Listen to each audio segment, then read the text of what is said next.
Most of the world's energy resources are being supplied by fossil fuels like coal, oil and natural gas. But the world's dependence on fossil fuels is no good for several reasons. One is the fact that coal, oil and gas will eventually run out.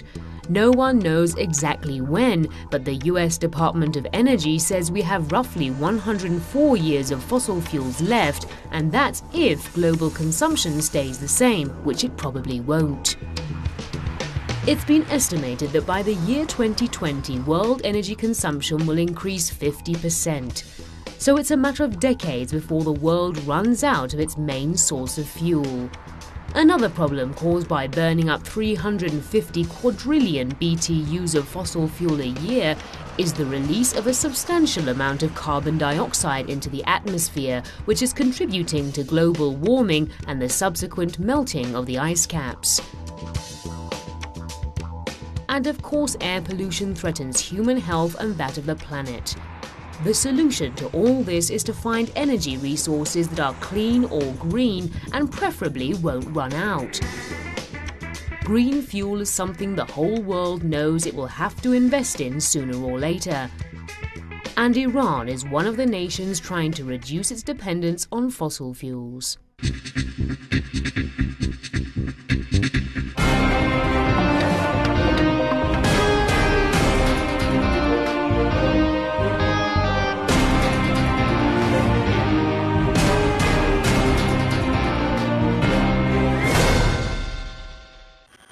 Iran's oil and gas reserves combined are the biggest in the world, and new oil reserves are being discovered all the time. But because of pollution, greenhouse gases and the detrimental effect they have on human health, Iran is also striving to introduce green energy into its systems. And there is another plus to reducing Iran's fossil fuel consumption. We have inherited this earth, and we have to pass it on to future generations. So Iran, like all other countries, has to try and reduce its fossil fuel consumption. We should use them to produce other things. Petrochemical products are much more valuable. Severe air pollution, especially in megacities like Tehran, often force offices and schools to close. Many deaths are caused by dangerous levels of lead in the air, and with the pollution increasing every day, demand for fuel is going up all the time.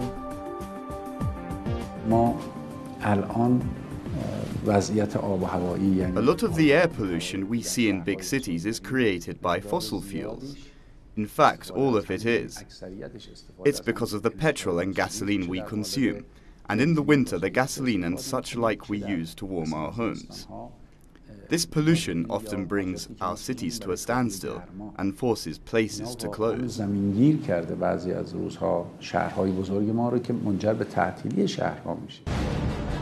In Article 139 of Iran's fifth five-year development plan, provisions have been made to reduce pollution and make Iran's oil and gas reserves serve a better purpose.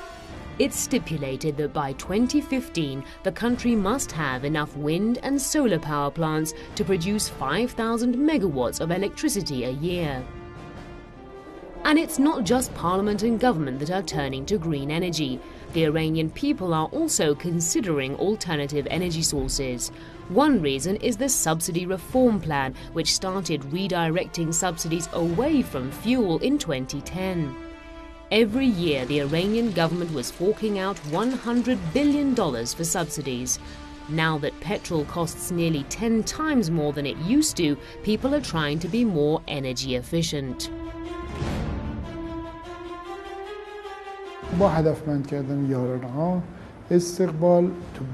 When the fuel subsidies were eliminated, people started showing a lot more enthusiasm for renewable energy, for using small photovoltaic devices in their homes and solar water heaters for generating heat.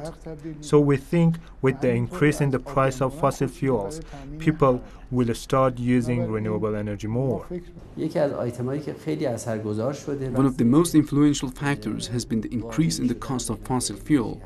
This can help renewable fuels find the proper place in our country. In many other countries, this has already been achieved, but in our country, it hasn't been because of fossil fuel reserves and the fact that they are cheap. But now Iran is moving towards renewable energy consumption. Renewable energy comes from natural resources such as sunlight, wind, rain, tides, and geothermal heat. Each country has its own unique weather conditions that determine which form of renewable energy it can use the most. So what is Iran investing in? The Iranian plateau is between 25 to 40 degrees northern latitude and 45 to 63 degrees eastern longitude. Its unique geographical position means 90% of the country has enough sun to generate solar power 300 days a year.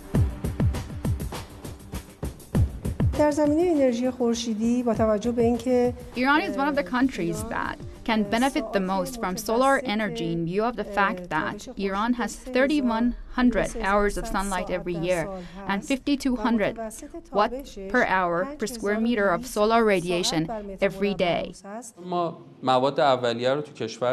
We have the raw materials inside the country.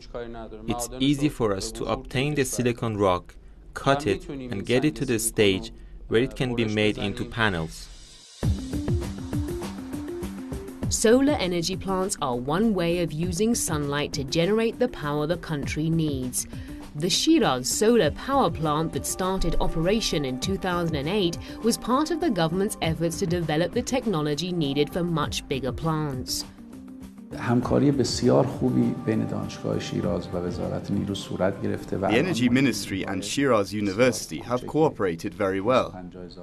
We have a very small 250 kilowatt energy plant in Shiraz, which is up and running.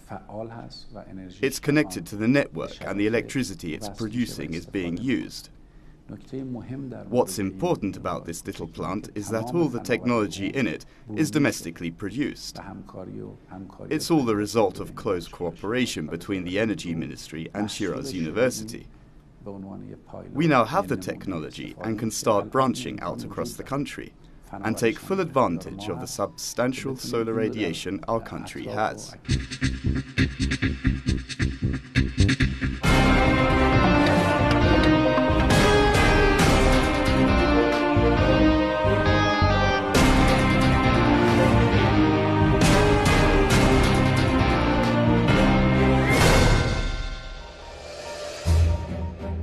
But there is another way to use solar power. Homes and office buildings can get their own solar panels using photovoltaics. Wherever electricity is needed, we can install these systems. Of course, weather conditions are influential.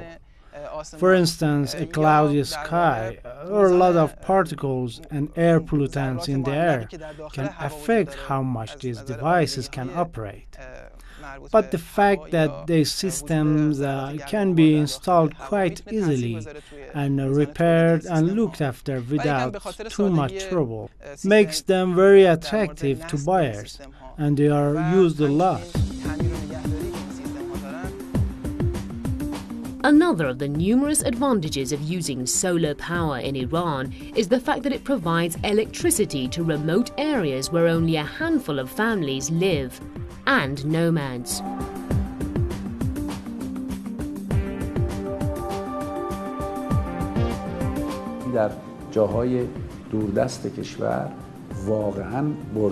It's really not financially sound to lay electrical cables all the way to far-flowing villages.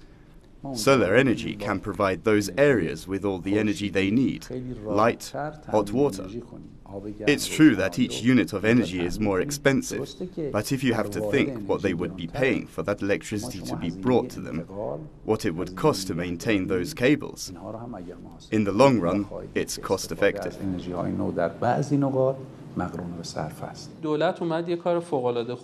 The government has tried to take renewable energy to villages with less than 20 families. I think this is the biggest step our government has taken in the way of using renewable energy and moving closer toward generating this energy totally domestically. The Sana company is in charge of all Iran's renewable energy projects. In the year 2006, it provided far-flung villages in Qazvin with solar panels that altogether generated 76 kilowatts of electricity. Then the same was done in Zanjan, Gilan, Bushehr and Yazd.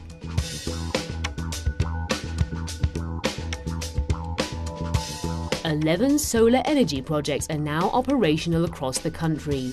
In the year 2005, the solar power generated in Iran reached 53,000 kilowatt hours. By the year 2011, that amount increased to 67,000 kilowatt hours. At the moment, plants that will generate 3 megawatts of electricity are under construction, 1 megawatt in Mashhad and another 2 megawatts in Yazd. Hopefully, they will be completed as part of the 5th five-year development plan. Iran's second most reliable renewable energy resource is wind. The research shows that in only 26 Iranian regions, Iran's nominal wind energy capacity is roughly 6,500 megawatts of electricity. The experts believe Iran has the potential to generate 6 times that amount.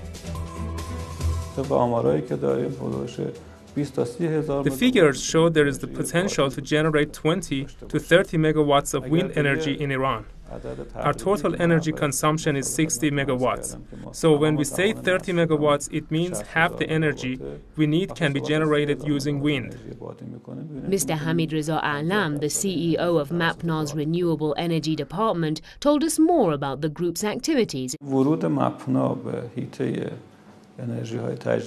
MAPNA got involved with renewable energy projects when it entered into cooperation with the Energy Ministry. The goal of the project is to generate 50 megawatts of energy. It's the Energy Ministry's first serious wind energy project. MAPNA is responsible for importing the technical know-how for wind energy production and start up a plant that generates 500 megawatts of wind energy as well. The city of Manjil in Iran's northern province of Gilan hosts Iran's biggest wind energy project. The plant has 103 wind turbines already, and another 20 are to become operational by the end of the year.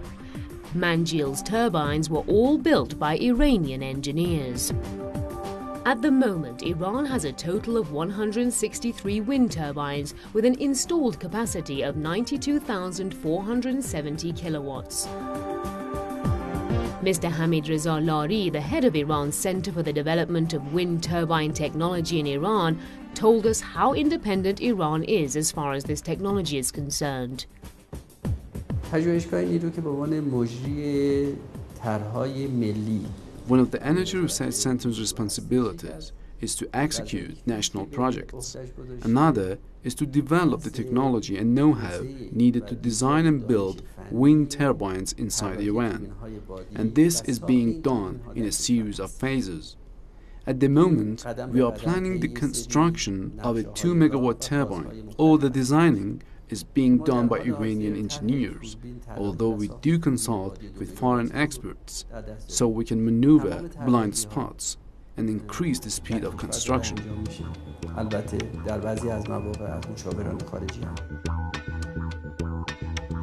Geothermal heat is thermal energy generated and stored in the earth. Hot water springs and volcanic eruptions show just how much heat there is underground. Being on a seismic belt punctuated with volcanoes, there is a lot of potential for Iran to utilize this form of renewable energy. Geothermic heat can be generated in Ardabil's Meshkin Shahr in Azerbaijan province, on the slopes of the Sabalan mountain. The experts believe that it is the best location for generating geothermic heat, and that project will soon become operational. The research shows Iran has 14 sites where thermal energy can be generated. In Meshkin-Shah, a project that is destined to generate 250 megawatts of electricity a year is now underway. With this capacity, Iran could become the world's 9th biggest thermal energy producer.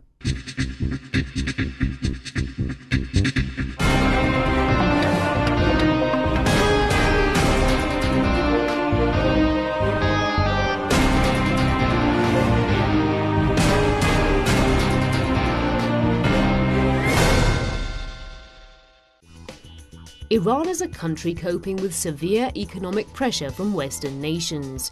To fight them, it is utilizing every technology that can help it achieve full self-sufficiency and neutralize oil embargoes and the like. Mastering technologies that help the nation use renewable, clean energy is part of these efforts. The head of the Energy Ministry's Energy and Environmental Research Department gave us more. As far as solar power is concerned, we have built parabolic solar panel systems, and we've designed and built solar collectors with Stirling motors. At the moment, we're trying to improve the mirrors used on the solar collectors. We have access to biomass and biogas, and we've built fuel cells. I'm really proud to say, in regards to SOFC, we have achieved what we set out to do. In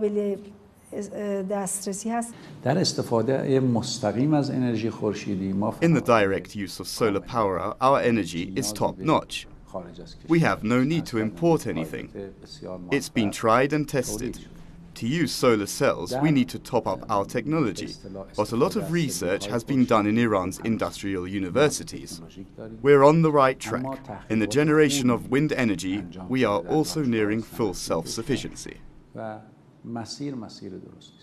The CEO of the Zina company that has renewable energy generating projects among others says Iran can achieve self-sufficiency in this regard. Thankfully, we haven't needed to elicit the help of foreign engineers.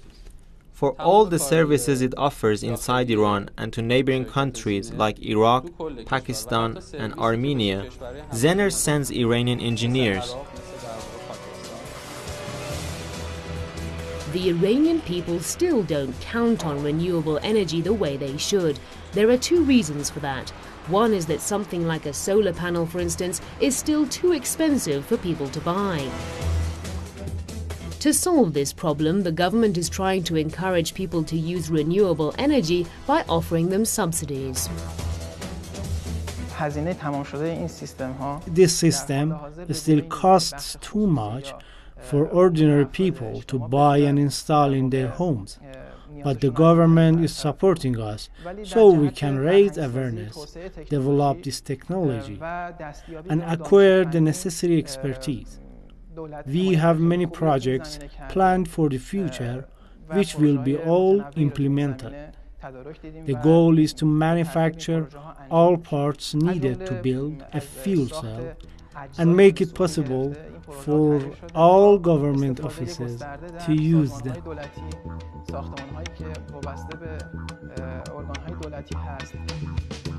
But those companies that invest in generating clean energy need financial support as well.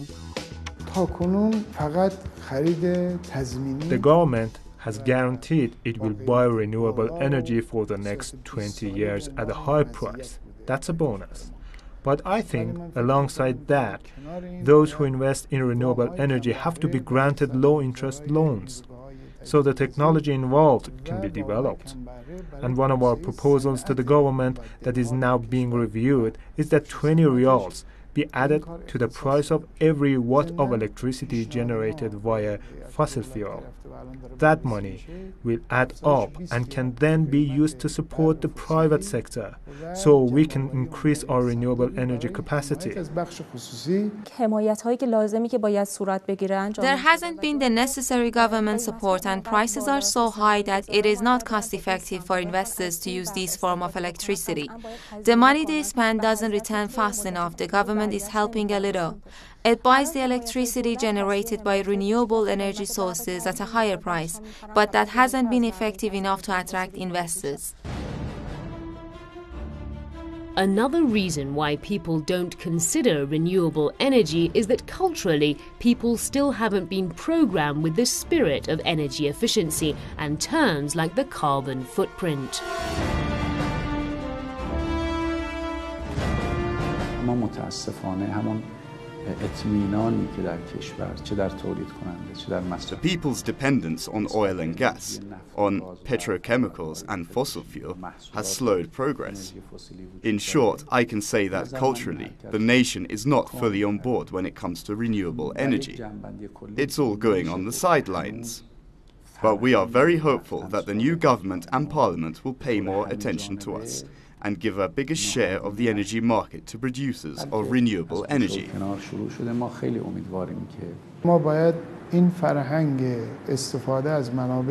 We must change the way people think about fossil fuel.